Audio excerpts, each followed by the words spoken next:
Hello, welcome to Stories and Music with Mama Hedgehog, a, 3 times a week stream that features on Tuesdays, Thursdays, and Sundays between 7:30 and 8:30.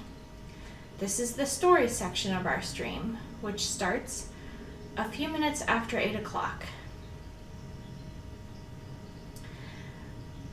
Tonight we're going to pick up a story that I was telling last session about a little girl named Lily. Lily's a trans girl who was given a blue stone that was promised to lead her to her heart's desire. And she just crawled into a cave and discovered that it was very different on the inside than it appeared from the outside. Much like many other things in life. And somebody is inside the cave. So let's pick up where we left off with Lily and the somebody. "Hello, Lily," said somebody. Lily looked up, startled. And then she sucked in her breath. For there, standing before her, was the most beautiful woman she had ever seen. The woman was all chocolate brown. Her skin, her eyes, her hair was black and tightly curled all around her head. And she was wearing luxurious dark green robes that fell all the way from her shoulders to the floor in flowing gracefulness. She was truly glorious, and Lily didn't know what to say. "Hello," she said, feeling very small and ordinary. "Hello," said the woman. "I'm so glad you came. I've been expecting you." "You have?" said Lily. "Yes, indeed, I have," said the woman. "It's been ages since I sent for you." "You sent for me?" said Lily. "Yes. Didn't you get the blue stone?" said the woman. Lily suddenly noticed that the woman was wearing a blue stone around her neck like a pendant. This stone was much bigger and Lily thought probably more beautiful than the one Lily had in her pocket, but it looked very similar nonetheless. The woman saw Lily looking at her stone and reached up and touched it. "Yes," she said. "This is the mother stone. I sent a daughter stone out for you. Did you get it?" Lily nodded, feeling the stone in her pocket. "I think so," she said. The woman smiled. "That's wonderful," she said. "And you made it all the way here. I'm so proud of you." Lily was feeling very confused.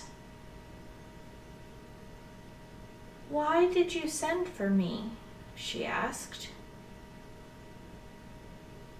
"What would you want? I'm just a kid. And you're a beautiful grown-up." The woman smiled again. "Grown-ups like to take care of kids, and I had a special present to give you," she said. "Didn't you know that the stone leads you to your heart's desire?" "That's what they said when they gave it to me," said Lily, slowly, considering. which means thinking about it.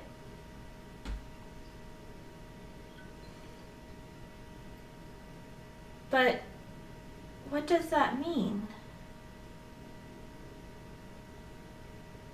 She looked up at the woman and smiled then. "You are very beautiful," she said. "Do you think so?" said the woman. "And I'm like you." Lily stopped and looked at the woman closer. "Oh," she said. "You are like me. But I bet nobody says you're a boy."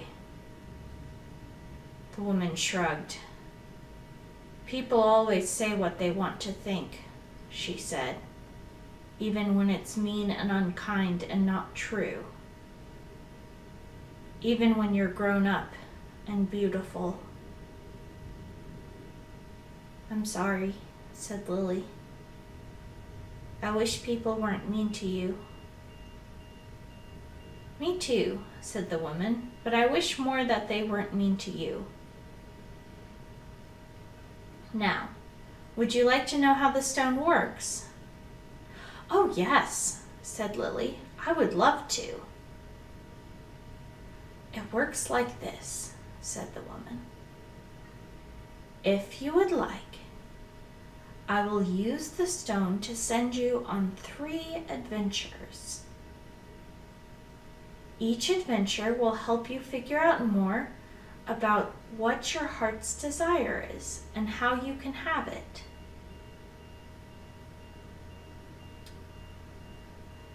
When you get done with each adventure, the stone will bring you back to me, and we will talk about what you learned and how it made you feel. Does that sound good?" "I love adventures," said Lily. "That sounds great." "Okay," said the woman. "When would you like to start?" "Now?" said Lily, dancing up and down with excitement. "All right," said the woman. "Can you give me your stone for a minute?" Lily slowly pulled the stone out of her pocket and handed it over to the woman. The woman plucked it out of Lily's hand and held it up in front of her face, the woman's face. She breathed on it.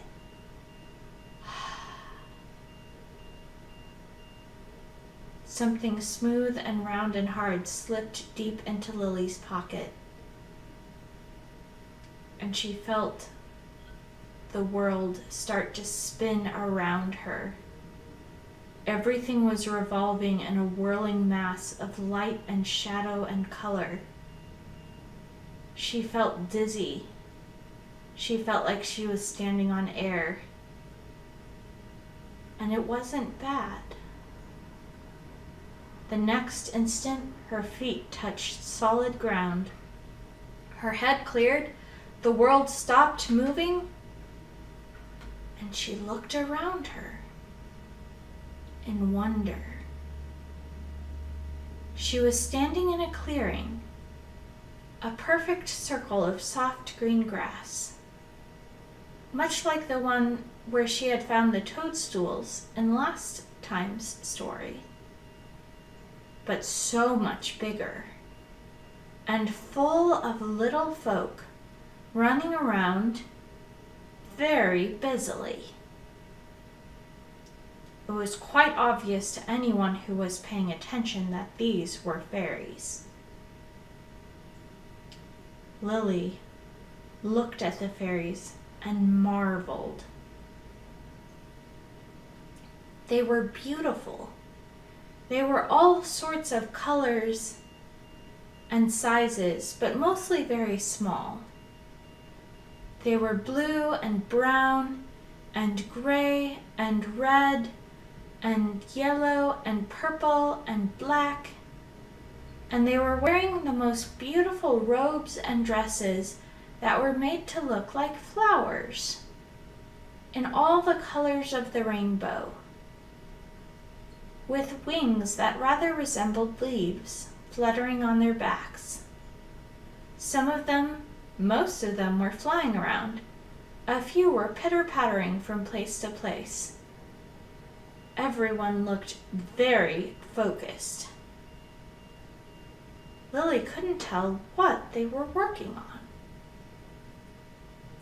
Go along, said a little voice. It's time for you to get ready too. Lily looked down, and there was a beautiful caramel-colored fairy standing at her elbow. Hello, she said. Am I interrupting you? I'm so sorry. No, you're not interrupting anything. You need to be getting ready now, said the fairy, pointing. Lily looked in the direction that the fairy was pointing and gasped. Where there had only been soft green grass before, now there was a large silken tent hung among the tree branches at the edge of the clearing. It was fluttering and swaying and shimmering in the breeze. It looked like a rainbow made into cloth and flung among the leaves and the grass. It looked perfect. Go along, said the fairy. It's time for you to be getting ready. Lily looked down at the fairy. I don't understand, she said. What am I supposed to be getting ready for? Your big night, said the fairy. Come on, you'll be late. Hurry. And the fairy scampered off in the direction of the tent. Lily followed and ducked inside the tent. Inside was just as beautiful as the outside. There was a little window cut in the top of the tent, high above Lily's head, which was letting in the moonlight and the starlight, and the whole tent shimmered silver and rainbow on the inside. Lily looked around, and there was the fairy pointing to 3 garments hanging on a tree branch in the middle of the tent. Just pick one, said the fairy. You know what to do. Come on out when you're ready, and we'll get started. Lily nodded, not really sure what she was actually doing, and walked over to the garments. They were dresses or robes, much like the fairy's, except a little bit larger. Just Lily's size, actually. Lily looked and marveled again. They were so pretty. One was cut like a bluebell and was all beautiful shining blue. One was soft dusty pink and looked frilly and ruffly like a rose. And one was soft and white and delicate. It was shaped like a lily flower. Lily looked at all of them and loved all of them, but she knew which one she wanted to wear. She carefully took the lily-shaped dress off the tree branch and slipped it on over her head. It fit perfectly.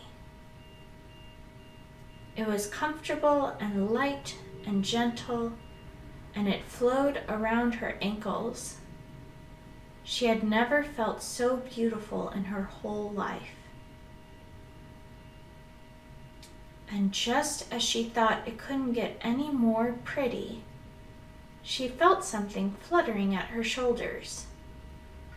And looking back, she saw 2 leaf-like wings springing from the shoulders of the dress, or from her shoulders, she couldn't quite tell. She smiled and tried flying for the first time in her life. It is very good that she was in a fairy circle when she tried this, because the tent obligingly melted away and she flew out into the middle of the grass circle over the fairies' heads. They clapped and cheered, and everyone seemed very happy for her. She smiled and floated down to the grass and looked all about her. The fairies all pointed in one direction, and some were dancing up and down with excitement.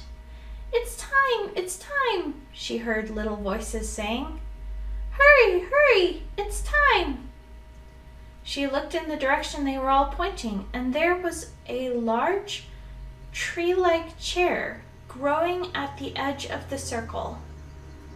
It was made of silver birch bark, with leaves and vines springing all over it, with just a perfect place to sit for a small child, right in the center. The fairies all began tugging on Lily's sleeve. Come on, they said. Hurry, it's time, please. Lily grinned and went along with it, and walked over to the chair and sat down. What is this? She asked the fairy closest to her, who was a lovely shade of lavender, with pink hair and sparkling silver eyes.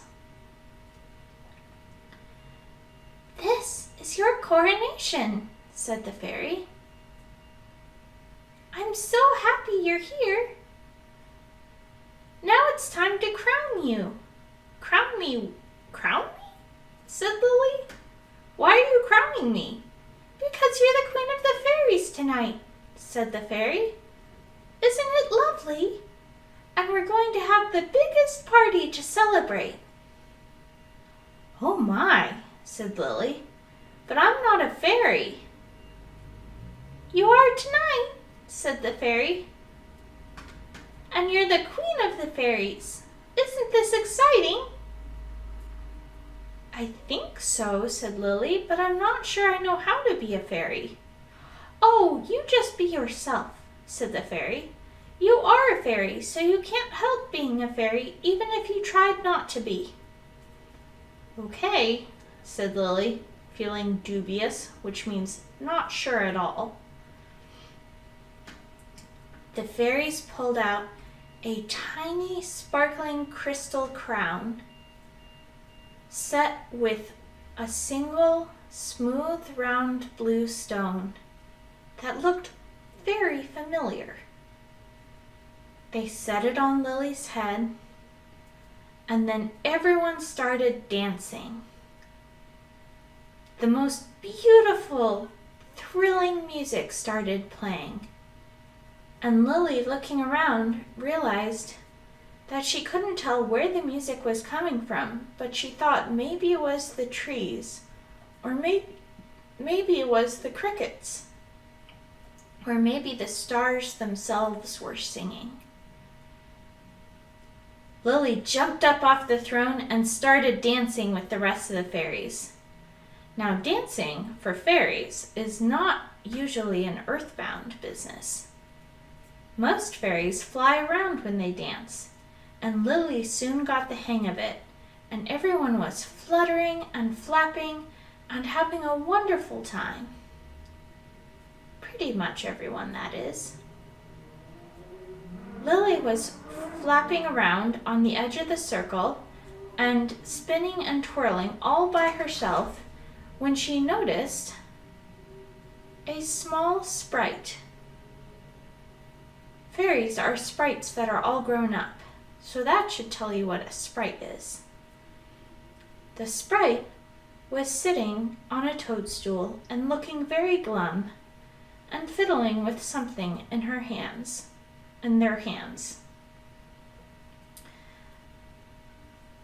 The sprite had wings just like everyone else, but one of them was differently shaped and didn't appear to be fluttering at all. Lily came and sat down on the toadstool next to the sprite and looked over at them. Hi, she said. I'm Lily. Hi, said the sprite. I'm Jem." "Are you okay?" said Lily. "Everyone's dancing, but you're not, and I thought maybe you were feeling sad or something." "I am," said Jem. "I'm feeling sad because I'm not sure if you would like it if I danced." "Why wouldn't I like it?" said Lily. Jem perked up a little bit. "Well," they said, deflating. "Well, it's because I don't dance like other sprites and fairies do. I dance using webs." "That is so cool," said Lily. "Can you show me?" "You really want to see?" said Jem, and they smiled. Lily said, "Yes, I do."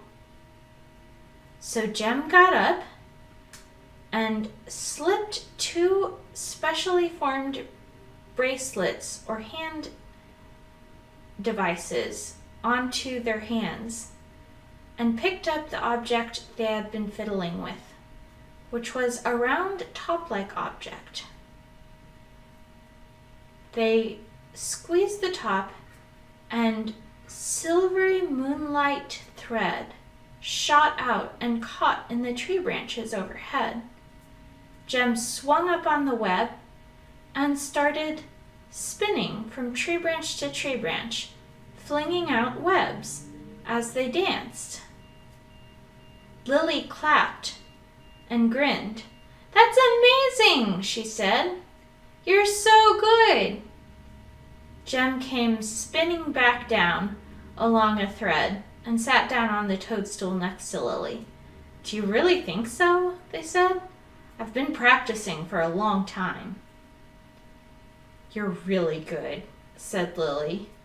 Will you do it again? Can I dance with you?"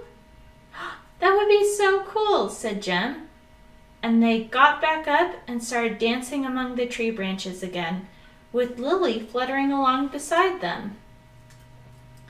The 2 little ones danced for a long time, until at last they were exhausted, and the grown-up fairies brought out food and drink, and everyone settled down to eat. They ate and laughed and celebrated, and it was truly lovely. At last, as the moon was starting to set, Jem looked over at Lily and said, "I know you have to go, but I just wanted to tell you, you're very beautiful. You're a very beautiful little girl, and I like you, and I want you to be my friend." "I want you to be my friend too," said Lily, "and thank you." "You don't have to thank me," said Jem. "Anyone could see that you're beautiful." "Do you know how?" "How?" said Lily. "Because you're so kind," said Jem, "and you accept other people and let them be who they are, without making them feel bad about it. And that is really beautiful." "That's so cool," said Lily. She felt something smooth and round slipping down into her hand, and looking up, she saw that she was holding the crown and that she had been wearing, and the stone had fallen out of it into her hand. "Oh no," she said. "It broke. What do I do?" "I don't think it's broken," said Jem. "I think it's time." And no sooner had the little sprite said that than the world began to spin once more into a kaleidoscope of flickering lights and shimmering shadows. And Lily found herself standing in the cave with the green and burgundy curtains, looking up at the woman. "Did you like your adventure?" said the woman.